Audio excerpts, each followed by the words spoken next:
Hello, Dookies. Mama's sick. She's not feeling good.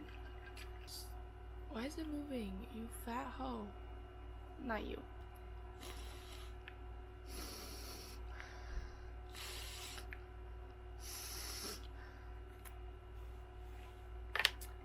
So, today I'm gonna talk about.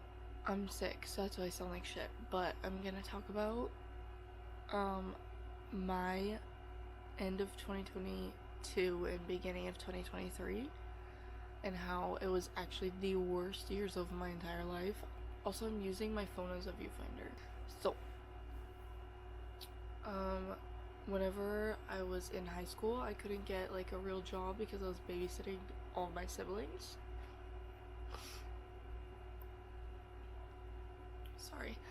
I was babysitting all my siblings, so I really couldn't work anywhere, and I was getting paid to babysit, so I just would do that instead, which probably did not help my social anxiety at all. And also, I went to the same school, a private, small school, from the fourth grade until 12th. So I knew all the same people. We like never got new kids in. So I had like horrible social anxiety and I had no clue.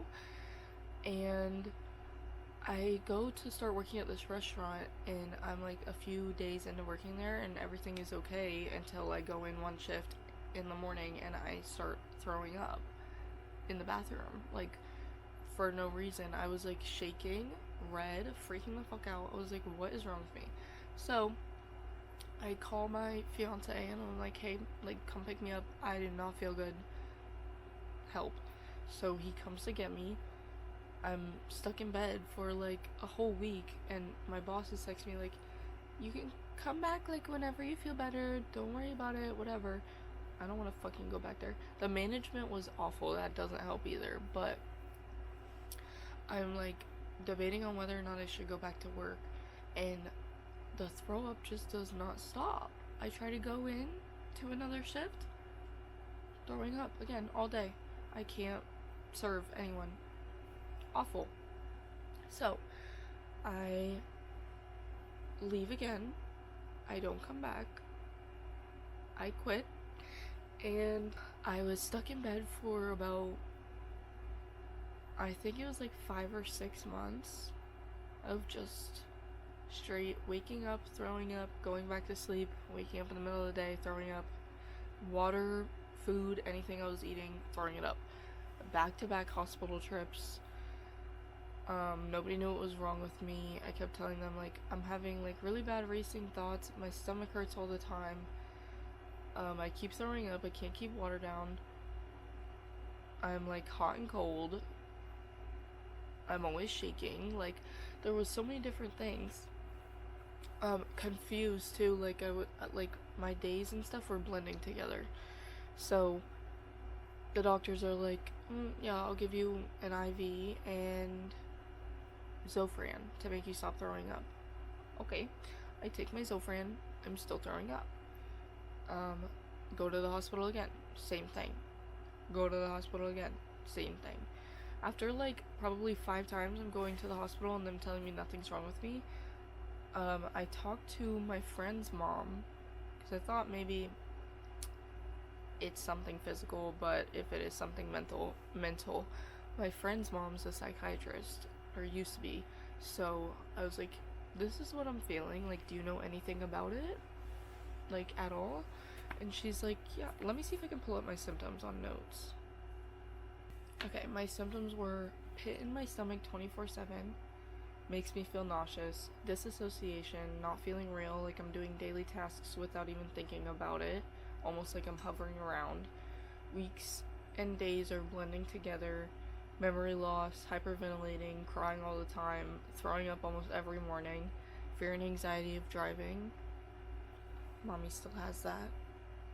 Don't judge.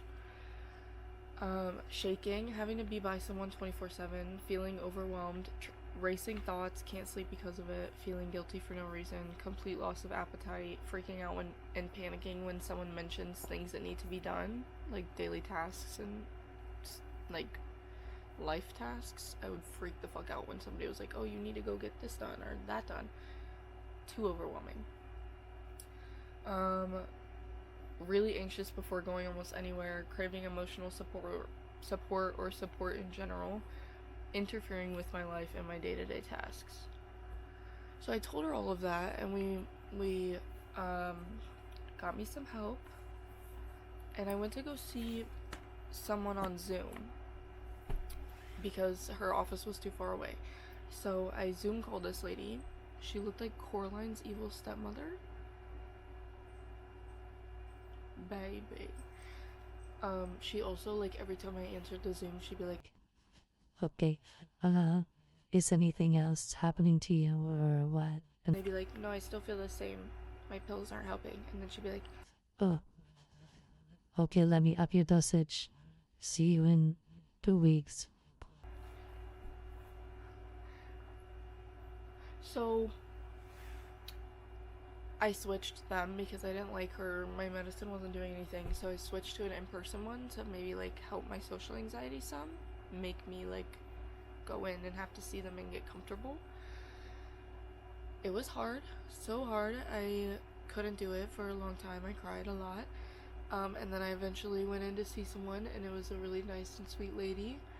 But then eventually she left the practice, and then I was with another really nice and sweet lady, and she also left the practice. So now I have to go see a man, so I'm really scared. But when I was with my first nice sweet lady, I got on a good mix of medication. I used to be so against medication, like, I was so scared of, like, being dependent on a pill to live or, like, want to live, you know? But it's worth it because it makes my life a lot easier. Yeah, once I got on the medicine that was right for me, and I'm still having some, like, issues that I need to work out, but, like, the driving anxiety and stuff, but, like, overall, I don't want to do that anymore. So I think that's worth it, right?